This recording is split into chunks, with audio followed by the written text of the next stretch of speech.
It's 3 o'clock in the morning in Charleston, South Carolina. Can you hear me? And I'm in my front yard by the sold sign at my house, digging up St. Joseph. I buried him there. Oh, and I'm using a flashlight and a garden tool. It's not going well.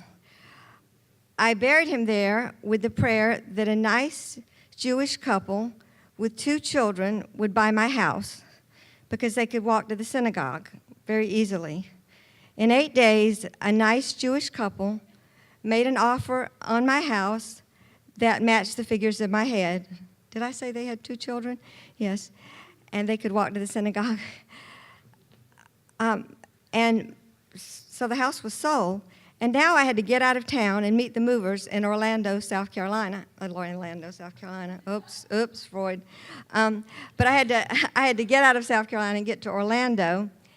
And I didn't know what would happen if I left St. Joseph in the ground. I'm not even Catholic, not Jewish either. But I had a fear of leaving St. Joseph buried, and I just kept digging. And my ex-husband was driving me to Orlando, and he said, you got to go. You got to leave it. So we headed towards Orlando. He drove. I slept. I woke up, and it was daylight. And he said, we're 2 miles away from your new apartment on Lake Eola in Orlando. Lake Eola, where I would walk. No, I would jog. No, I would run every morning. And I would go to the festival in the park every Sunday. And best of all, I would see my daughter all the time. She signed me up for every meetup in Orlando. But what she didn't understand was I liked the group she went to, Rethinking the City, where she was very involved, and there were so many fun, smart people there. And then I like Nerd Night because I got to meet Ricardo. Woo! Yeah. And finally, I found Orlando Story Club where I met Jason. I'd met him before, actually, my friend Jason Reynolds, who's my daughter's friend. I would listen for a year before I told a story, and once I did, I was hooked. I've come to other things at the Abbey, too. I came to the Mamma Mia sing-along, and I sang alone. I also came back for a TV viewing, and I told the bartender, since I'm the only one here, and I didn't really want to see The Bachelorette, you can go home if you want to. Now don't get me wrong, I love the Abbey, and I've been to spectacular events here. It's one of my 2 favorite places in Orlando. My other favorite place is the St. Phillips. Boy, I'm into the saints tonight. Was the Dr. Phillips Centers. And I love the Orlando Ballet. If you didn't see Dracula, then I feel sad for you.